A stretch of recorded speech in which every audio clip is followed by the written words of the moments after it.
अब वो एसीएस नहीं है। ये खबरें तेजी से चल रही हैं और लोग बोल रहे हैं कि उनको नवादा से चुनाव लड़ना है, इसलिए वो एसीएस पद से इस्तीफा दे दिए हैं। लेकिन बात कुछ और भी हो सकती है, क्योंकि आप जानते हैं कि सप्लीमेंट्री का आज आंदोलन है, लगातार टीआरई 4 का मसला है, लगातार शिक्षा विभाग से जो अभ्यर्थी हैं वो तड़पते हुए, लाठी खाते हुए डिमांड पे डिमांड करते आ रहे हैं। गर्दनीबाग धरना स्थल पर भी लगातार लोग आंदोलन कर रहे हैं। सदन शुरू हो गया है, तो सदन में शिक्षा विभाग के एसीएस सिद्धार्थ को ताना नहीं मारा जाए क्या, इसलिए सिद्धार्थ जो है वो इस्तीफा दे दिए हैं। लेकिन अभी 100% बाकी है। एसीएस सिद्धार्थ सामने से आकर बोलेंगे कि कारण ये है, तभी लोग मानेंगे।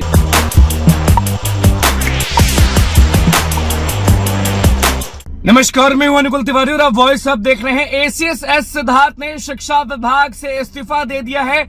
अब वो एसीएस नहीं है। ये खबरें तेजी से चल रही हैं और लोग बोल रहे हैं कि उनको नवादा से चुनाव लड़ना है, इसलिए वो एसीएस पद से इस्तीफा दे दिए हैं। लेकिन बात कुछ और भी हो सकती है, क्योंकि आप जानते हैं कि सप्लीमेंट्री का आज आंदोलन है, लगातार टीआरई 4 का मसला है, लगातार शिक्षा विभाग से जो अभ्यर्थी हैं वो तड़पते हुए, लाठी खाते हुए डिमांड पे डिमांड करते आ रहे हैं और सारा लोड जो है वो एसीएस पर रहता है।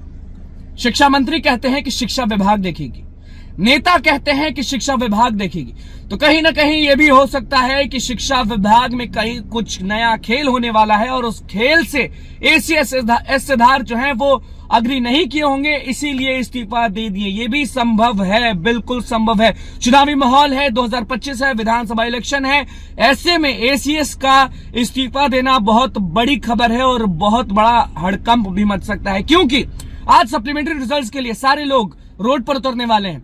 टीआरई 4 के लिए कुछ दिन बाद रोड पर उतरने वाले, सारे शिक्षा विभाग से रिलेटेड जो भी बहालियां हैं उसको लेकर लोग रोड पर उतर रहे हैं। गर्दनीबाग धरना स्थल पर भी लगातार लोग आंदोलन कर रहे हैं। सदन शुरू हो गया है, तो सदन में शिक्षा विभाग के एसीएस सिद्धार्थ को ताना नहीं मारा जाए क्या, इसलिए सिद्धार्थ जो है वो इस्तीफा दे दिए हैं। क्या ये 100% खबर है? क्या एस सिद्धार्थ सामने आके कहेंगे, कारण बताएंगे कि वो क्यों इस्तीफा दिए हैं शिक्षा विभाग से? लोग जानना चाहते हैं कि शिक्षा विभाग से इस चुनावी माहौल में एस सिद्धार्थ जो हैं, एसीएस जो थे, वो इस्तीफा क्यों दिए। ये सारे अभ्यर्थी, सारा युवा चाहता है बिहार का कि एसीएस सिद्धार्थ जो है वो आके सामने बताएं।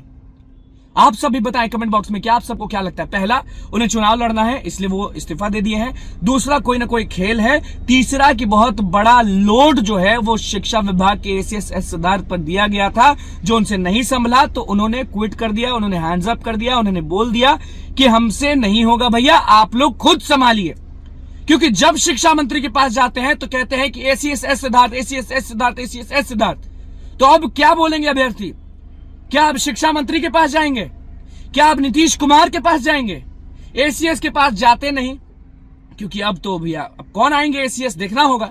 लेकिन अभी 100% बाकी है। एसीएस सिद्धार्थ सामने से आकर बोलेंगे कि कारण ये है, तभी लोग मानेंगे, नहीं तो लोगों के मन में बहुत बड़ी कहानी रहेगी कि टीआरई 4 सप्लीमेंट्री शिक्षा विभाग से रिलेटेड सारी बहाली जो है उसके चलते इन्होंने इस्तीफा दिया है। दूसरा, इनको चुनाव लड़ना है। जब तक ये सामने आके नहीं बोलेंगे तब तक लोगों के मन में ख्याली पुलाव चलते रहेगा। फिलहाल आप सबको बता देते हैं कि अब एसीएस सिद्धार्थ नहीं रहे, अब कोई और आने वाला है। देखना होगा कि क्या होता है। फिलहाल हम आपको दिखाते रहेंगे विधानसभा का लाइव। देखना होगा कि विधानसभा में कौन गरजता है और कौन ये सब मुद्दा उठाता है। बहुत बहुत धन्यवाद। चैनल को सब्सक्राइब करें, फेसबुक पेज को लाइक करें।